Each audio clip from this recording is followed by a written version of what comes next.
and I am quite frankly baffled completely by the level of praise that I've been seeing when the impressions I have personally are overwhelmingly negative. First things first, because I think it's important to clarify this right off the bat here. The game isn't bad because it's woke. That's a Trojan horse line of criticism, in my view. You can do it, but it kind of torpedoes the efficacy of much more important issues.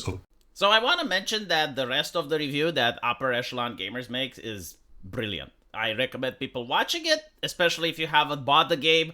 It's a really great reason to save you some money just by looking and understanding how the combat is, how the game is structured. It's a really great review. But I want to make this video because this is a criticism that I hear being thrown around a lot, which is that you shouldn't mention that a game is woke in a review because it delegitimizes the review. So this is not a response just to Upper Echelon Gamers, but it's something that needs to be addressed as a topic because it keeps popping up more and more. So here's my question. Why is wokeness different than other ideologies? Like, why exactly should we allow it to get a free pass? Imagine if your favorite film, imagine if you're like a Marvel fan, you really love the Avengers, and all of a sudden it's announced that the Avengers are getting a sequel. And it's a Bollywood film. Why is it that we shouldn't mention the fact that it's a Bollywood movie? Because if it was a Bollywood sequel to Avengers, it would be made by people from Bollywood, and it would have certain themes, it would have certain expectations of that movie that a person who watches may or may not enjoy. Perhaps there are fans of Bollywood that would go out of their way to see this movie. However, many people from the West and from places like China and Japan and other places that do not appreciate the way Bollywood makes films would probably not like the fact that the Avengers movie, which is a Western production, will now have dance scenes in it, will have like various jump cuts and fade into the person's face, and it will have like specific drama that's particular to Hollywood, and it would be designed and created in a certain way that you would expect Bollywood to make movies, right? So the main problem with it would be that if you create a sequel for the Avengers, you would expect that it would maintain the soul that Avengers movies have. Like it would be with the same themes, it would still be an action-packed movie, it wouldn't have dancing scenes, right? But if you give it to Bollywood, I mean, chances are maybe they will try their best in order to maintain the soul of what made the Avengers, but it's very unlikely. What is more likely is that they will create a movie in the way that we expect Bollywood to create films. This isn't necessarily a bad thing. Like, as I mentioned, there are many people that do like Bollywood films. However, seeing Thor being played by a Hindi actor while doing various dance choreography and taking part in various musicals, and you have like a lot of jump cuts to his face, like that wouldn't be the Avengers. So if you were to mention in a review that the new Avenger movie is made by Bollywood now, that wouldn't take away from the criticism. That would actually allow the person watching the review to know what they're getting into. Perhaps they like it. Perhaps they enjoy watching musicals, and perhaps they enjoy the dancing choreography and all the other things that comes with Bollywood. But at least they would know what you're talking about. Now, when it is about wokeness, and you mentioned that a game is woke, then there are a series of expectations that I have from that game. I expect the fact that all the female characters will look plain. I expect the fact that they will have body type A, body type B, they will have pronouns, the game will be filled with bugs, it will probably not even launch on release. It's going to have cringe dialogue, it's going to have bad gameplay. And the question is why? Why do I expect this? Well, besides the fact that this is how most woke games have been in the past, and they have been getting worse rather than better, to the point where when you mention that a game is woke, you do not have people going out of their way to buy it. Like, if I mention a movie is made by Bollywood, you may actually have certain Westerners that are going to be like, wow, this is interesting, I like Bollywood movies, I want to see this. But if you mention that a game is woke, you do not have people going out of their way and saying, well, like, I really want to play this. So why is it? Why is this happening? Like, what does wokeness have to do with bugs in the game?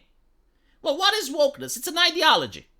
It's an ideology that tries to accomplish two things. The first one is that they try to lecture the player. They're not trying to entertain the player.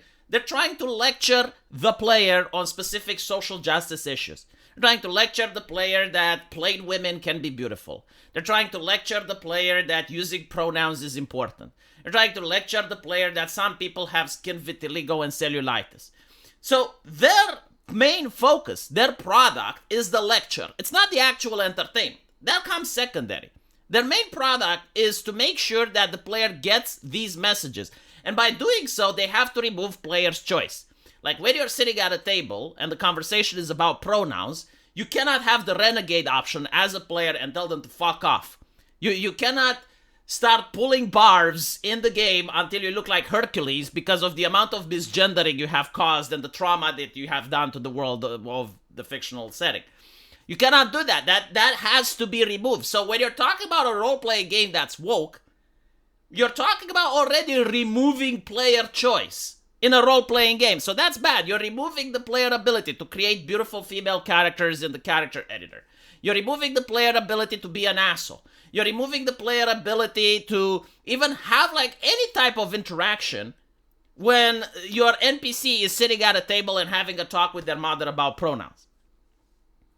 So that is like the first thing that wokeness does, is it tries to lecture the player. The second thing that wokeness does is to create a safe space where only woke people can thrive.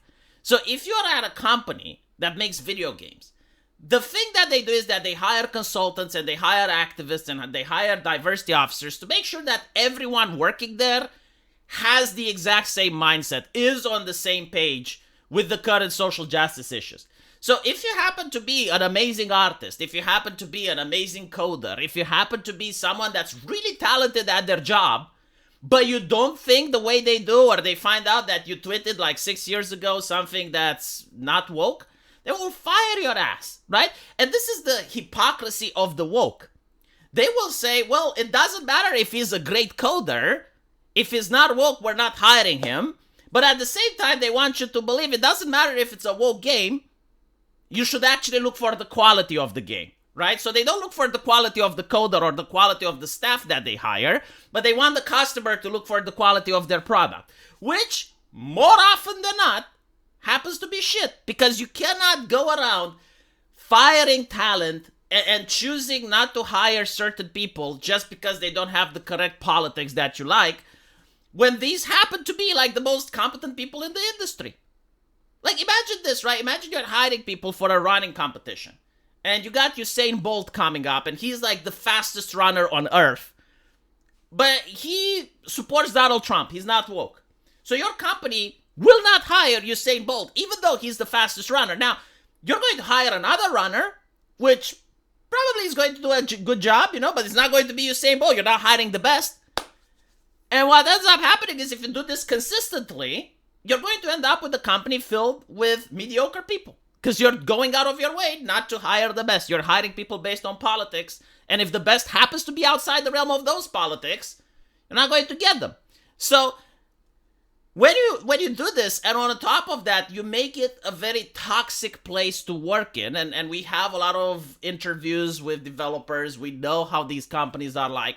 And they constantly need to watch their mouth. They constantly need to watch what they post on Twitter. They constantly need to make sure that they're not stepping on any eggshells, because there's the diversity officer looming down their throat and making sure that any type of joke can be used against them.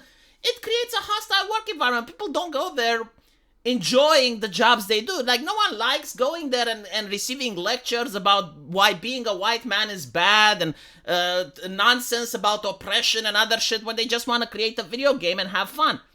So people are going to work having fun. People are going to work just to get a paycheck.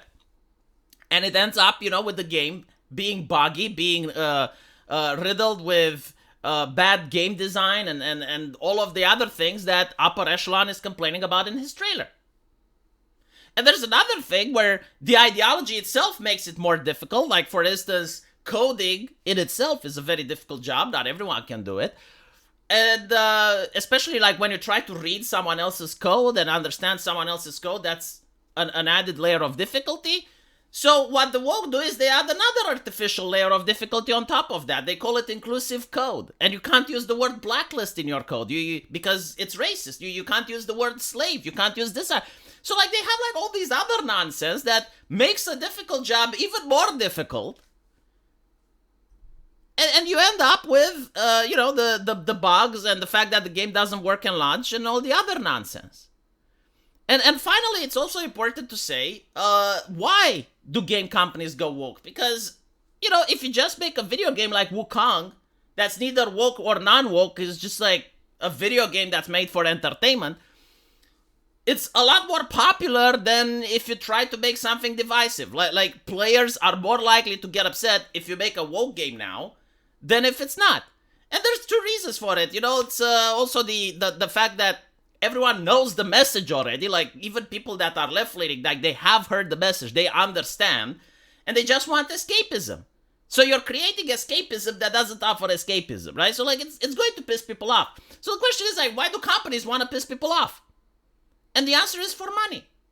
Because they get, like, better loans. They get, like, better ESG loans. They may get tax cuts from governments. They may get, the free publicity of people starting shit on Twitter. And the thing is, like, it's okay to get in a business because you want to make money. But if this is your main goal, the product is probably not going to be great. I mean, think about it. Imagine you're going to a doctor and there's a surgeon there. And when you ask him, like, why is he getting into med school? Why is it? He says he does it for money. So my question is, like, which type of surgeon would you like? Would you like a surgeon that does it for money? Or would you like a surgeon that is just there to save lives? Like, what would you prefer? Right? And this is the same thing that a lot of employers do during interviews. Like, they will ask the candidate, it's like, why are you here? Why do you want to work for us? And if you say that you want to make money, 9 out of 10 times, that's the wrong answer to give to an interviewer. Because everyone is there to make money. Like, people know that. But they want to see the passion. They want to see that you're doing this, like, obviously to make money, but you want to do this in order to give a good product, to create something, to leave a legacy. And this is the difference between people that used to make video games back then and people who make video games now. Now it's all about the cash. Now it's all about corporate. Now it's all about making sure that the product is sanitized and it doesn't upset anyone and it doesn't offend anyone, blah, blah, blah. While back in the day, it was, no, we're going to make a Postal game, we're going to make a GTA, we're going to make a Manhunt. We want it to be offensive. We want it to be outrageous. We want to make something that we would like to play.